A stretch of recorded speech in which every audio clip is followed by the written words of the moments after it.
still in the night of that dream, I turned into a wolf man. Not a werewolf, a wolf man. It's completely different. I'm going to explain it. Werewolves are born. Wolf men are bitten. You become a wolf man, stand on two legs. That's a human that's bit by a werewolf. A werewolf is born, so they stay on four legs. Or naturally born, they stay on four legs. So then that inspired a story inside of me called Love Be Damned. Love Be Damned is an LGBT fantasy story about werewolves, vampires, dark warlocks, and creatures like that. But it has its own premise and story, and it expands more than that. And then there was Love Be Caged, the sequel to that. And then we had Love Be Liberated, which was the official ending. So at that point, I was at 27 books total, I believe. And I thought I was done because Love Be Liberated was done or finished writing about 3-4 years ago. And then I had one more idea. Ever since I saw Van Helsing, ever since I saw Dracula and the Wolfman, I was like, why don't they fight? Like, I mean, a real fight. Like, I want them in, like, I want it to be what Glass should have been, with the dude from Unbreakable, the dude from Split, and Mr. Glass. I wanted it to be that, but no, better, because I expected them to fight, like really fight. So I made Alucard, Jevaudan, Imhotep, and Monster. Now, I'm still writing Jevaudan. I'm having a little bit of writer's block right now, mostly because of personal things and personal stuff in life. And then I've got Imhotep and Monster. But I know how Monster's going to go. I know how Jevaudan's going to go. I don't know how Imhotep's going to go yet. My inspirations right now are watching the monster movies I love. For Alucard, I use Dracula 2000, the Interview with the Vampire, the series and the TV show, Dracula Untold. And then for Jevaudan, I'm using Teen Wolf, the Wolfman, Alvin and Chipmunks Meet Wolfman, and I think that's it for Jevaudan. All Van Helsing can work for all of them. Imhotep will be the Mummy 1 and 2, because that's the only Mummy movies I like.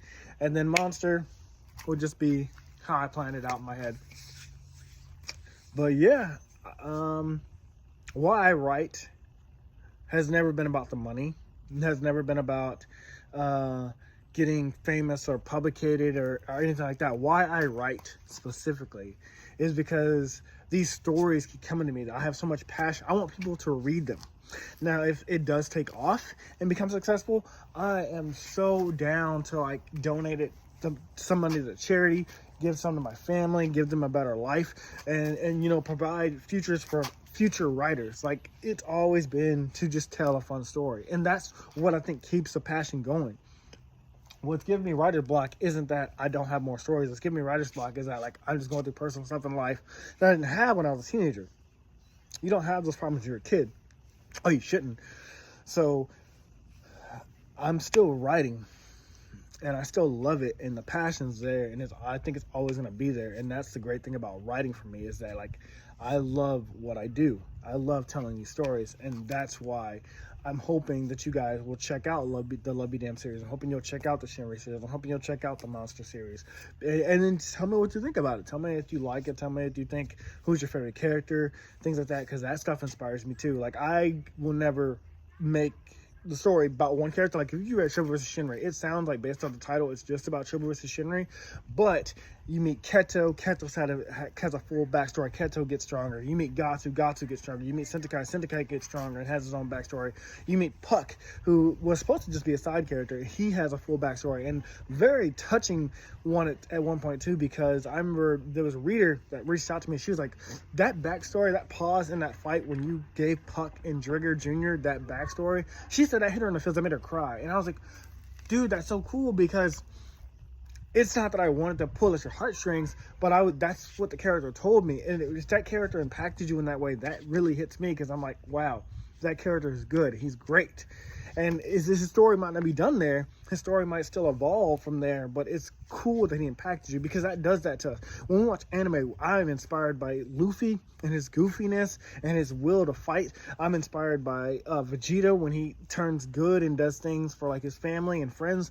I'm inspired by Asta, his power never giving up, and his anti-magic and nothing working against him, and his friends always relying on him.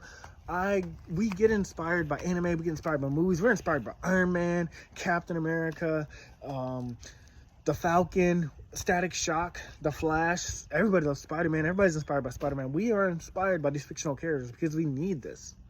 We, as writers, should be so happy to have touched people in such a way that inspires them. Maybe they'll even tell better stories than we do. Maybe they'll draw inspiration like I did from our stories to make their own, because stories are always evolving.